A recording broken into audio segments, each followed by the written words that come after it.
What we are doing, Tom, is signaling to courts, we're signaling to Crown prosecutors that a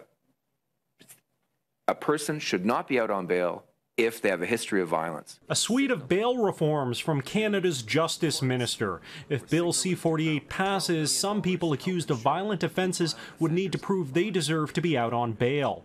It's a reversal of the usual situation where the onus is on Crown prosecutors to prove the accused is too dangerous to release. These proposed reforms signal that repeat violent offenders who pose a risk to community safety should not be released while awaiting trial. Among the changes, those convicted of a violent offence with any weapon within the last 5 years would need to prove they deserve bail.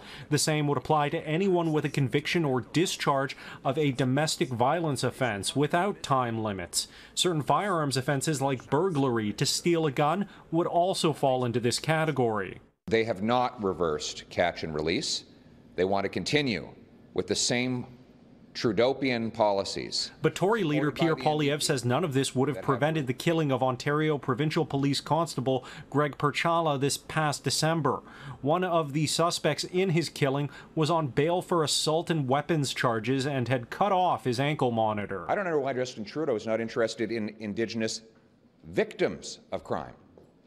In Saskatchewan, the killer, this Sanderson, he had 60 prior violent convictions.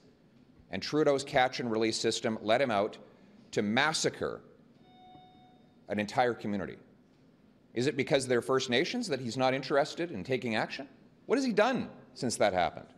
What we do know is that crime, including violent crime, is lower today than it was 20 years ago.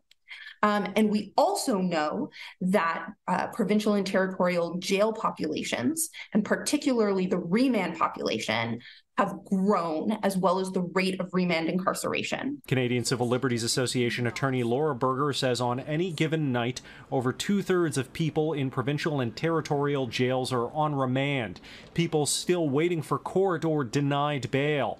She says it's part of a trend that's been happening for years. Our bail system is already slow-moving, it's risk-averse, and people get caught in the criminal justice system in ways that aren't fair and don't actually promote public safety. So we're concerned that by trying to restrict access to bail, Bill C-48 doesn't actually contribute to solutions that will make communities safer. In Ottawa, Shally Lee, City News.